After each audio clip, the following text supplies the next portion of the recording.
അപ്പോൾ അവർ പുറത്തെത്തിയിട്ടുണ്ട്. ഇപ്പോൾ എല്ലായിടത്തും കുറുവാ സംഘമല്ലേ, അവരെക്കുറിച്ചുള്ള വാർത്തകളാണ്. അപ്പോൾ നമുക്ക് കുറുവാ സംഘത്തിനൊരു പണി കൊടുത്താലോ. ബാ,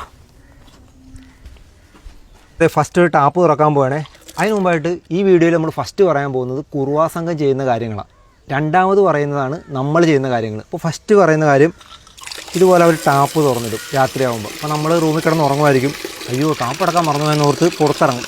ആ സമയത്ത് അവരെന്ത് ചെയ്യും, നമ്മളെ ആക്രമിക്കും, അകത്ത് കയറും. അല്ല, തുറന്നിടുന്ന സമയത്ത് അവർ അകത്ത് കയറും. അപ്പോൾ ഒരിക്കലും ടാപ്പ് തുറന്നിട്ട ശബ്ദം കേട്ടാൽ പുറത്തിറങ്ങാൻ പാടില്ല. അടുത്ത കാര്യമാണ്, വീടിൻ്റെ പുറത്ത് കുഞ്ഞുങ്ങൾ കരയുന്ന ശബ്ദം ടേപ്പ് റെക്കോർഡിൽ വെക്കും. അല്ലെ ഫോണിൽ എന്ത് ചെയ്യും, കുട്ടികൾ കരയുന്ന ശബ്ദം വെക്കും.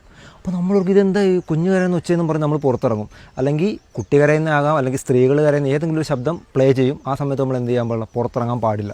അടുത്ത കാര്യമാണ്, കോളിംഗ് ബെല്ലടിക്കും. കുറച്ച് നേരം അല്ല കുറച്ച് സമയം കോളിംഗ് ബെല്ലടിച്ചിട്ട് എന്ത് ചെയ്യും, ഇവർ എങ്ങോട്ടെങ്കിലും മാറി നിൽക്കും. അപ്പോൾ നമ്മൾ എന്ത് ചെയ്യും, ഡോർ തുറന്ന് പുറത്തിറങ്ങും. അപ്പോൾ നമ്മൾ ആക്രമിക്കാൻ സാധ്യതയുണ്ട്. അപ്പോൾ ഈ സാധ്യത തള്ളിക്കളയാൻ പറ്റില്ല. അപ്പോൾ ഈ കോളിംഗ് ബെല്ല് കേൾക്കുന്ന സമയത്ത് നമുക്ക് പുറത്ത് ആരാണെന്ന് അറിഞ്ഞേ പറ്റൂ. അങ്ങനെയാണെങ്കിൽ നമ്മൾ എന്ത് ചെയ്യുക, ഈ ജനൽ തുറക്കുക, പുറത്തേക്ക് നോക്കുക, ലൈറ്റ് ഇട്ട് നോക്കുക, ടോർച്ച് അടിച്ച് നോക്കുക. എങ്ങനെയായാലും പുറത്ത് ആരാണെന്ന് അങ്ങനെ നോക്കാവുള്ളൂ. ഒരിക്കലും ഡോർ തുറന്ന് പുറത്തിറങ്ങാൻ പാടില്ല. പിന്നെ പരമാവധി അവർ കയറാൻ ശ്രമിക്കുന്നത് അടുക്കള വാതിൽ വഴിയായിരിക്കും. അടുക്കള വാതിൽ തുറന്നായിരിക്കും അവരെന്ത് ചെയ്യുക, വീണ്ടും ഉള്ളിലേക്ക് കയറാൻ ശ്രമിക്കുന്നത്. പിന്നെ മറ്റൊരു കാര്യം ശ്രദ്ധിക്കുക, നമ്മുടെ വീട്ടിൽ വളർത്തുമൃഗങ്ങൾ, മറ്റേ ആട് അങ്ങനെയുള്ളതൊക്കെ ഉണ്ടെങ്കിൽ എന്ത് ചെയ്യുക, അവരെ അതിനെയൊക്കെ പുറത്തിറക്കി ചിലപ്പോൾ അതിനെയൊക്കെ കരയിക്കാൻ നോക്കും. അങ്ങനെ പല രീതിക്ക് അവർ നമ്മളെ പുറത്തിറക്കാനോ ഡോർ തുറക്കാനോ നോക്കും. അപ്പോൾ കരുതിയിരിക്കുക, അവർ അടുക്കള വാതിൽ വഴിയായിരിക്കും കൂടുതലും കയറാൻ സാധ്യത. ഇത്രയും നേരം പറഞ്ഞത് കുറുവാ സംഘം നമുക്കിട്ട് തരുന്ന പണികളാണ്. ഇനി നമ്മൾ തിരിച്ചെങ്ങനെ പണി കൊടുക്കാം, അവർക്കിട്ടുള്ള പണി നമുക്ക് നോക്കിയാലോ. അതിനകത്ത് ഫസ്റ്റത്തെ കാര്യമാണ് ചെരുപ്പ്.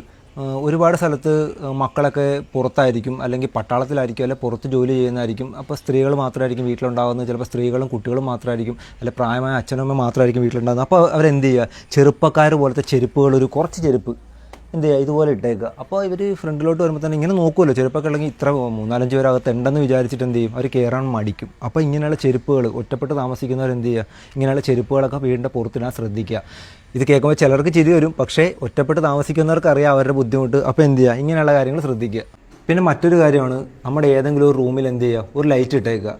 ഈ ലൈറ്റ് ഇടുമ്പോൾ അവർ പുറത്തുകൂടി പോകുമ്പോൾ ഒരു വീട്ടിലോട്ട് കയറാൻ ഉദ്ദേശിക്കുകയാണെങ്കിൽ ഒരു റൂമിൽ ലൈറ്റ് കിടക്കുന്നു. അപ്പോൾ എന്ത് വിചാരിക്കും, അവിടുത്തെ ആൾ ഉറങ്ങിയിട്ടില്ലെന്ന് വിചാരിക്കും. പിന്നെ മറ്റൊരു പ്രധാനപ്പെട്ട കാര്യമാണ്, നമ്മുടെ മുൻവശത്തെ ലൈറ്റ് ഇടുക. അതുപോലെ തന്നെ അടുക്കള ഭാഗത്ത്, എന്ന് വെച്ചാൽ പുറകിലത്തെ ഡോറിൻ്റെ അവിടുത്തെ ലൈറ്റ് ഇട്ടേക്കുക. ആ ലൈറ്റൊക്കെ ഇട്ട് കഴിഞ്ഞാൽ ഈ ബൾബിനൊക്കെ നിസ്സാര കറണ്ട് ചാർജ് വരുള്ളൂ. നമ്മളാരും അത് വിചാരിക്കരുത്, നിസ്സാര കറണ്ട് ചാർജ് വരുള്ളൂ. അപ്പോൾ ഫ്രണ്ടിലും ബാക്കിലും നിർബന്ധമായിട്ടും പുറകിലെ ലൈറ്റെങ്കിലും എന്ത് ചെയ്യുക, ഇട്ടേക്കുക.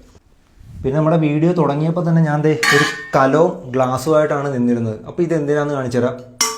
നല്ല ശബ്ദമുള്ള കലമാണ്. അപ്പോൾ ഇതാണ് നമ്മുടെ അടുക്കള ഡോറ്. ഇവിടെയായിട്ട് എന്ത് ചെയ്യുക, ഇതിങ്ങനെ ഗ്ലാസ് വെച്ചു.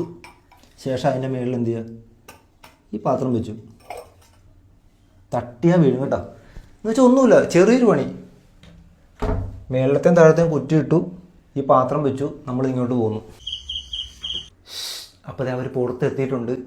നമ്മളെല്ലാം സെറ്റ് ചെയ്തിട്ടുണ്ട്. ഇനി എന്താ സംഭവിക്കാൻ പോകണമെന്ന് നമുക്ക് നേരിട്ട് കാണാം.